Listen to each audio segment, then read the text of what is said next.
Welcome to the Bat Lessons Book Club. I'm Brian, I'm Alex. and today we're talking about Absolute Batman number 12. Yeah, it's written by Scott Snyder, art again, this time by Nick Dragota, colors by Frank Martin, letters by Clayton Cowles. Do you have any spoiler-free thoughts before we jump right on in?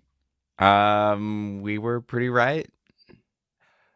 I mean, we definitely at the end had a couple of different ways it could go, and it went one of those ways. Mm-hmm. um, so I like the cover of this issue. We've got I, they've been doing it a lot. It's always been Dragota on the cover where there's a silhouette, right, of one person in front of the other. That was at the splash page. That was the end of issue number 11. We had the silhouette of Bane that was in front of the Rogues Gallery, Mm-hmm. or Friends Gallery, as the case may be. And here we've got Croc kind of in the sewer, and Batman menacing over him. This is something that happens in the issue. So I thought that was good. Yes, a rare book cover that actually happens in the issue. Indeed.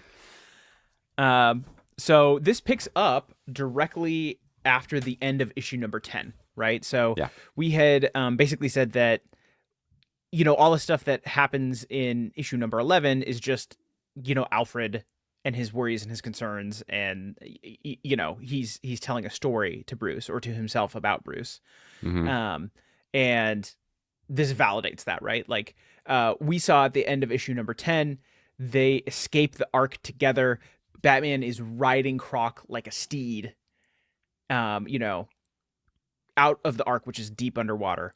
They come up here in a sewer. Croc is like, save me. And Bruce is like, Batman's like, you will, yeah, we'll find a cure for you totally. And he's like, no, not that kind of save, right? And we see Batman, think about doing it and ultimately can't. He says, I can't, try to take his friend's life. I mean, yes, it's pretty brutal. It's like a different. I mean, I guess maybe a common reaction to what we've seen of the other things in Arkham, where they're like, Yeah. "Save me, right? Help me, save me." Yeah. etc. So like he's the same kind of misery that a lot of the other experiments have been. He's a lucky one to have survived, and Bruce also an experiment. Doesn't Mm-hmm, seem to have that mentality. He hmm. wants to live, right? But he can't kill his friend, and this is the first of like the turning points here where Croc Wayland says, "Yeah, I should have left you in there. Shouldn't have saved you." He's pissed. y- You Yeah. know, kind of blames Batman, if not for sort of ending his suffering, then maybe his predicament in the first place. Mm-hmm. And this is the sort of like where we're finally making true on the name of this arc, right? So the first arc was the zoo. This one is Abomination.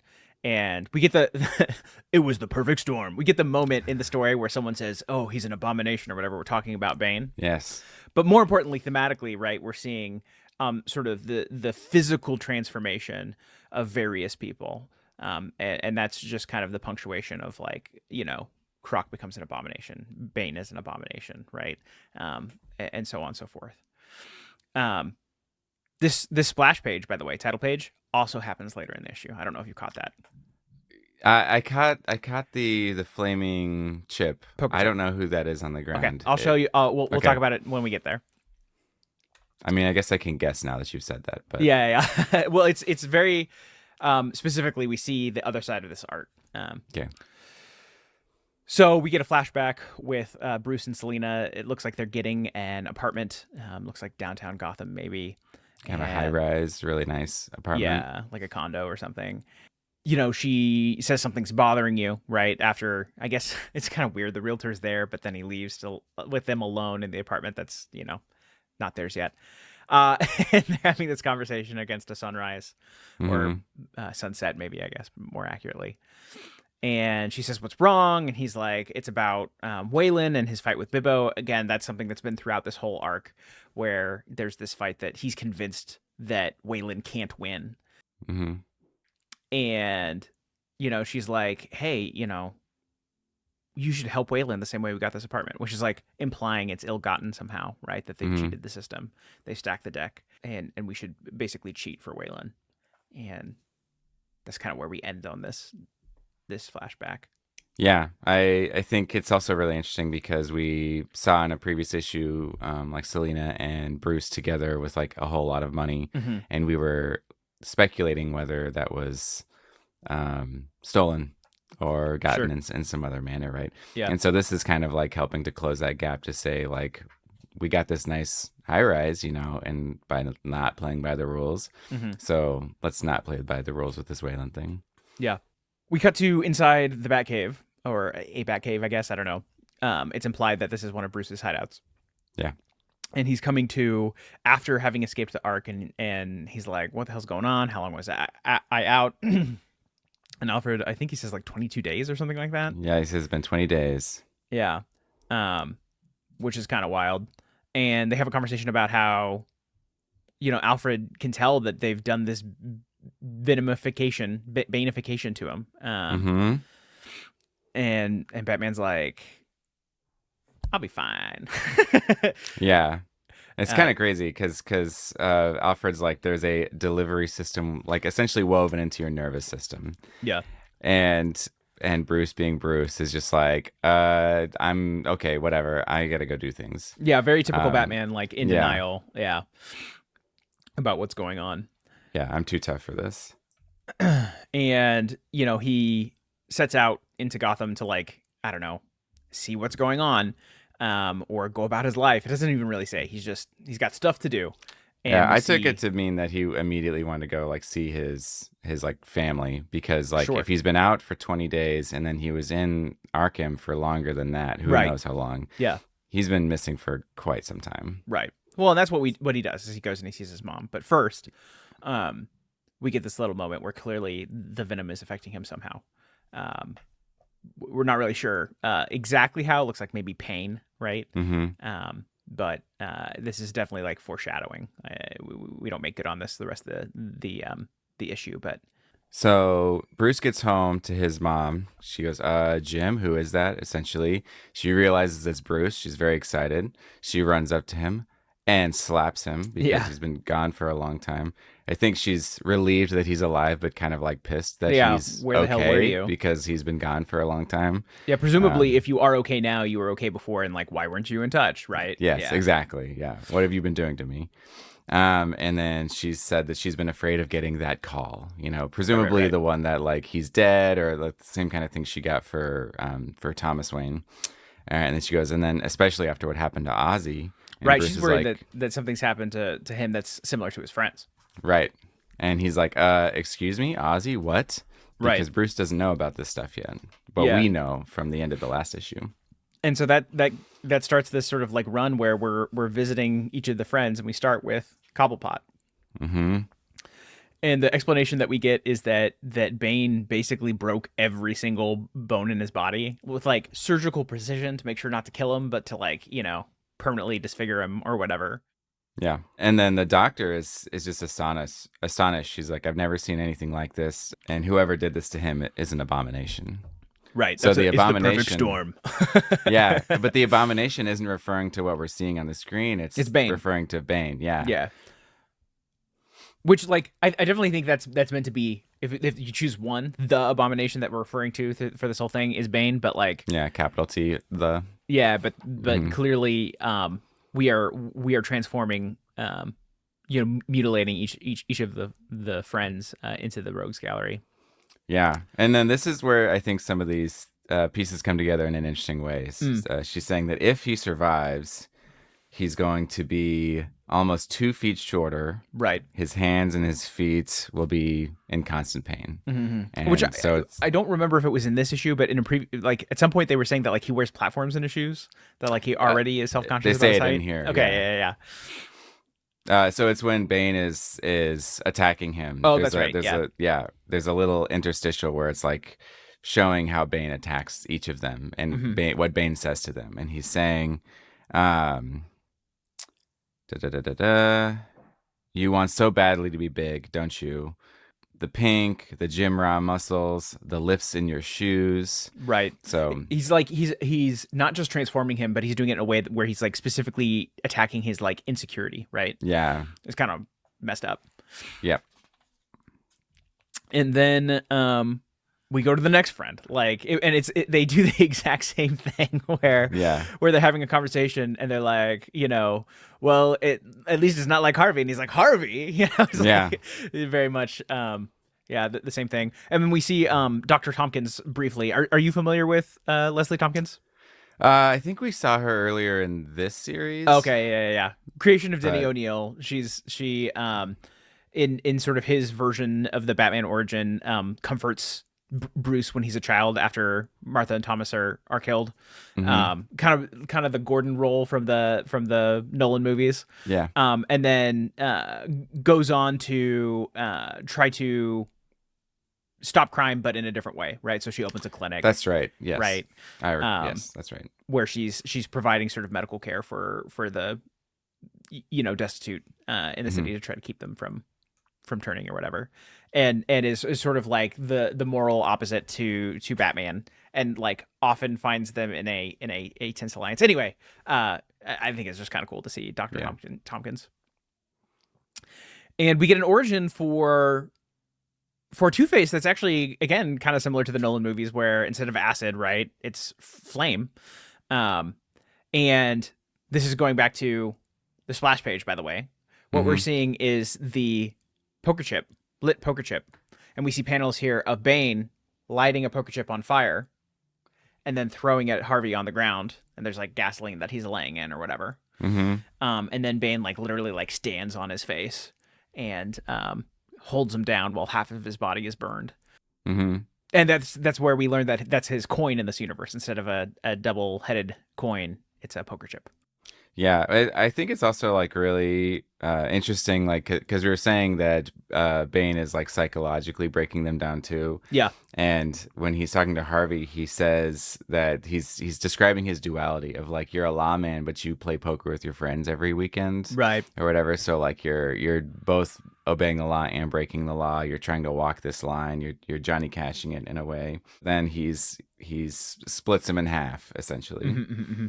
And we also get this story in the present day where Harvey is saying like, "Oh, do you remember when we were getting into trouble as kids? There was this officer who always was one step ahead of us, always knew where we were, was always in our, and it's Flass, which I don't know if you're familiar with Flass. He has a very small role in Batman Begins, but he's from hmm Batman Year One, and Yeah. he's the crooked cop, right? The one that's on the take. Right. Oh, and so Harvey's saying like, yeah, he was always one step ahead, and he told me that if I kept spending time with you losers, it was I was gonna get my comeuppance. Yeah. Something bad was gonna happen. And he says, you know what? He was right. Yeah. So this And this is the first time where he's not just angry. Like Croc is angry at Bruce because he won't end his suffering. hmm Oswald doesn't wake, right? But this is hmm Harvey saying, "I'm mad at you for putting me in harm's way. Like hmm it's your fault that I'm here." And it's I think implied that like because I let you do this Batman thing, right? I could have stopped this. I knew it was wrong, and I let you do it anyway, and now I'm like this, right? hmm So he's angry at Bruce. He's angry at himself. hmm Yeah, he says you gambled for real. And Bruce says, "I'm sorry, this is all my fault." And Harvey interrupts him and says, "Yes, it is all your fault." Yeah, and this is like we could still see like a redemption arc or sort of like an ally arc where we kind of come full circle. And I would hope for that, but like this is definitely one of those moments where you're supposed to feel like hey, if you wanted to see them all getting along and all being friends still, not so fast, right? They're clearly, at least Harvey is very clearly like mad and angry and has turned against him in this moment. hmm Um, and I suspect we're going to see how that manifests before, if ever, we see them, allied with Batman again. Well, and interestingly, because you said that Oswald didn't wake up, we know that Oswald's already upset with him Yeah, because in the previous issue, so we know that Oswald's like he said something along the lines of like this Batman thing is bullshit, and if you keep doing this, we're not friends anymore. Like he says some kind of ultimatum-y kind of he's really yeah, pissed kind of thing when he drops him off. And so like we're kind of like seeing this cascade of like one friend's angry, another friend's angry, another friend's angry. And so what's next from here is to go see what happened to Eddie. Yeah, they don't do a transition this time. There's Yeah. no like, and what about Eddie? It's just kind of assumed. Hmm. So yeah, then we get Bruce going to Eddie's house, and we saw this place before where there was like the AI thing, and he had a conversation with it. Bruce is like, "Oh, thank God you're okay." He's like, "Oh yeah, he didn't hurt me. He wanted to have a battle of wits," and I think that's a like I'm a little frustrated that that's like telling, not showing. Like, what kind of battle of wits? What happened? Like, I want to know, But I guess like quickly was bested intellectually by Bane, um, and then afterwards proceeded to beat the crap out of him. Which again, like, why would Eddie say he didn't hurt me if very obviously he did? So what I think is interesting is this is like kind of the chilling part is that Mm. like Eddie seems to be like the most psychotic of all of them just Oh from sure. the beginning. Like the Oh first yeah. time He's like kind of he a meets little him, he's neurotic like, at "Oh least. yeah, the gang. Oh, help me out. What's the gang called? The Black Mask Gang. I can't think of what they're Oh, called right now. the party animals. The party animals, Yep. right? So like when they're trying to figure out the party animals, they got the skull thing, and Yeah. and Eddie helps him get in. But like even then, he seems to have like a fascination with how it works, Yeah. not like this big concern over like all the bad they're doing. And so his take on this is like kind of chilling to be like it because Bruce walks in, he's like, "Oh, thank God he didn't get to you," and Eddie's like, "No, he got to me." Yeah. It's just different, he challenged me, he helped me grow, like he seems grateful for it. And so it's like there's the point where Bane is like beating him and he's like, yes, my prefrontal cortex, my thinking part of my brain was getting smashed against my skull, and it was wild. Like Hmm. he thought it was a good thing, Oh like it was yeah, an yeah, yeah. experience. He just seems pretty unhinged. And then we get to see him like really leaning into it, and you see his brain showing like to Yeah, yeah, open yeah. air, right? He says that he can only think in questions now, which is kind of wild. And that he's been like trying to integrate his AI into his brain to like fix it, right? Because he suffered some sort of like um brain damage, and he's Hmm. gonna fuse himself with the computer to fix it. I don't know if you caught the question mark in this art. Oh, in the art? Oh, in his skull Yeah, thing. yeah, Oh, yeah. that's good. That's It's kind of good. No, cool. I didn't catch that. Yeah. Um, a little grotesque, but Yeah. kind of neat. Oh, and then he drops his classic riddle me this. Oh yeah, yeah, What are yeah. you going to do about it? Yeah. Then we cut back to in the past again, which is an interesting lead in. Like, what are you going to do about this? It's like, what has he done about things in the past? Because that was the thing that Selena and him were saying. Like, what are we going to do about Waylon and Bibbo? It's sort of implied that they are bribing slash blackmailing this wealthy individual to try to fix the Bibbo fight. Yes, we find out quickly this is Falcone. Oh yeah, yeah, Yeah. And Falcone's like, "What do you want to bribe me?" And Bruce is like, "No, actually all this like gold that I have with me, it's yours. It's from your apartments. We're not cashing out. We're going to raise." yeah. Mhm. And it surprises Falcone, but it also kind of helps to imply, like you're saying, the what are you going to do about this, and then flashing back to remind us, like, oh yeah, they're not playing by the rules. That's the mo. Don't play by the rules. Right. So it kind of creates this question mark in your head of like, okay, what's he going to do to not play by the rules and 100%. win this thing? Yeah. And then we're back in present day, and we're back in the Batcave.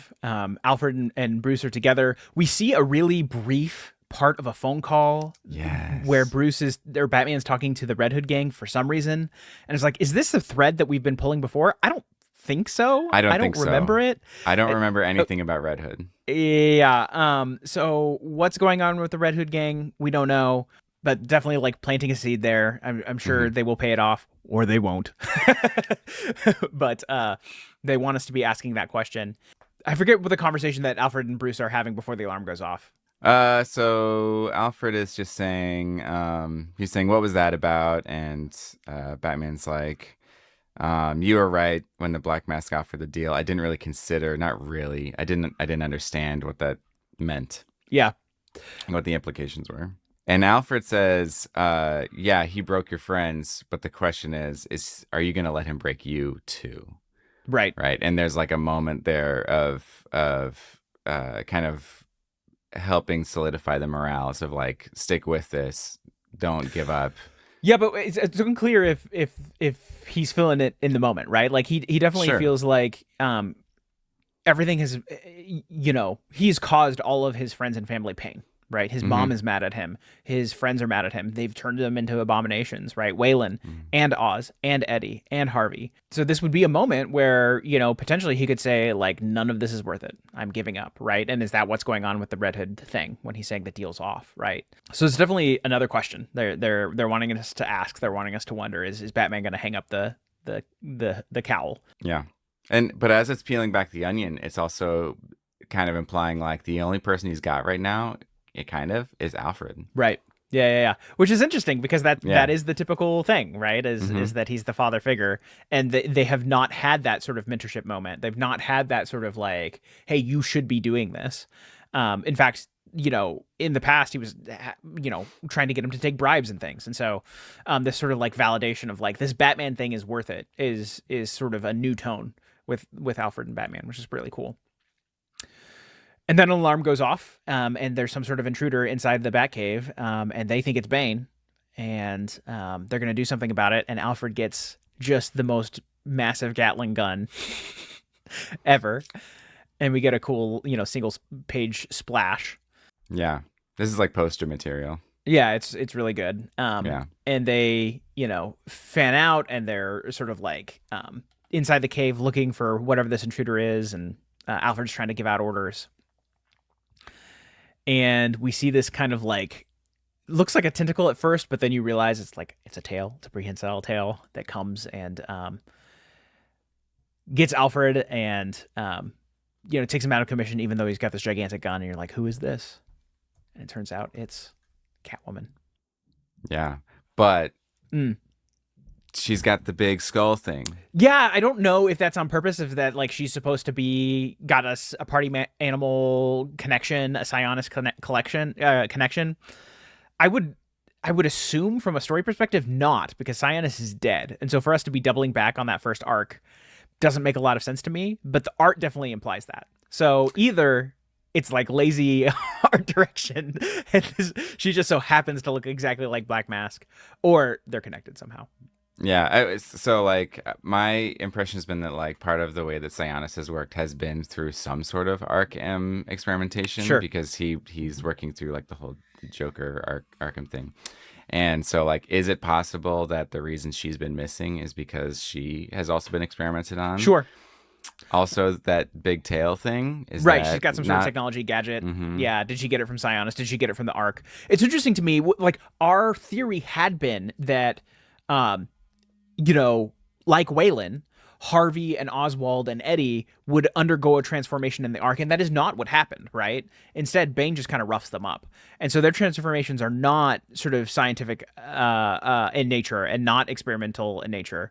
Instead, that's Waylon and Bruce, and so we're getting characters in this world touched by that conspiracy where like Mhm. Sionis and Joker and Bane are all clearly aligned, but in different ways. And so Mhm. you're right, like maybe Catwoman is touched by this sort of like malevolent force, but in yet another way, where maybe she didn't go through experimentation, maybe she wasn't sort of like physically altered, but instead was in line with them somehow.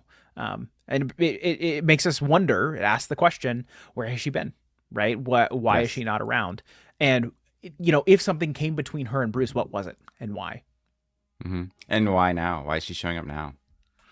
So I definitely think that's where we're headed next, right? Is we're Mhm. gonna learn what the end of the Bibbo versus Waylon story is, and we're gonna learn where Catwoman has been. In fact, if you look at the cover of Absolute Batman number 13, which we will be doing an episode on very soon, Catwoman is on the cover. So I think we're gonna make good on all those questions very soon. Yeah, very curious. In the Abomination arc, do you know how many issues there are? I don't. So the zoo was 5, right? Mm-hmm. I think maybe they extended it to 6. I don't recall, but there was Yes, something. I think Yeah. you're right. It said 5 at the beginning, and then it was 6, and Mm-hmm. then we had 2 for Mister Freeze, so that's 7, 8, and then All we've right. been 9, 10, 11, 12. So either this is the end of Abomination, or we have one more. I don't know. Mm-hmm. We'll find out when we read number 13 next week. Yes. Very exciting. Any other predictions or thoughts before we go? I guess based on the way it's being set up, I would expect that these become his longtime villains, Hmm. and that they've been psychologically broken. But it's going to be an interesting change with traditional Batman that they start out knowing his real name, his Sure. alter ego, right? Yeah. And so like I think that is a interesting like fly in the ointment Hmm. for what is like the traditional setup, and I can't wait to see how all that stuff plays out, because if they know who he is and know his mom, they know Hmm. his like weak points. And so how much longer is Martha Wayne going to be alive for? Or is she It's going to be interesting. like a Yeah. recurring like I, distress? Yeah.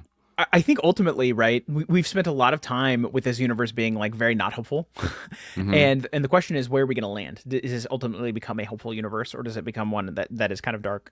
And I think everyone secretly, quietly, deep inside, because they're DC fans, wishes that it would end in a hopeful place, right? Where um, maybe after a lot of consternation, we go on a journey that they could be friends again, right? And they could team up again, and that they could be on the same side again, and that the mom could live, right?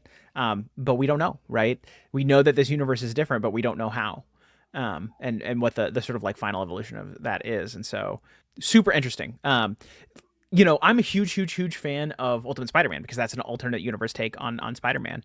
But in a lot of ways, they didn't do this, where you're constantly wondering how it could be different. It was telling a lot of the same stories, with the same morals and the same lessons. And like, yeah, there were cool, fun, interesting twists, and it was interesting to see, what those were. But you weren't constantly questioning like, um, so in main universes it's this way. What are they going to do in this? It was more just like, oh, this is a modern, fresh take, and Snyder is very adept at like giving us the mystery boxes, right? He Mm-hmm. he poses the questions, and he wants us to ponder what the answer is. And so, yeah, just excellent, excellent writing in that regard. He has us in the palm of his hand. Yes, absolutely. No pun intended. Or maybe it was. Hey, Bat fam. Hope you like the show. Please like and subscribe. It helps us out a lot. Stickers. We got them. Great way to support the show. They're $5, and you can find a link in the description and on batlessons.com. To keep on rolling, watch this video.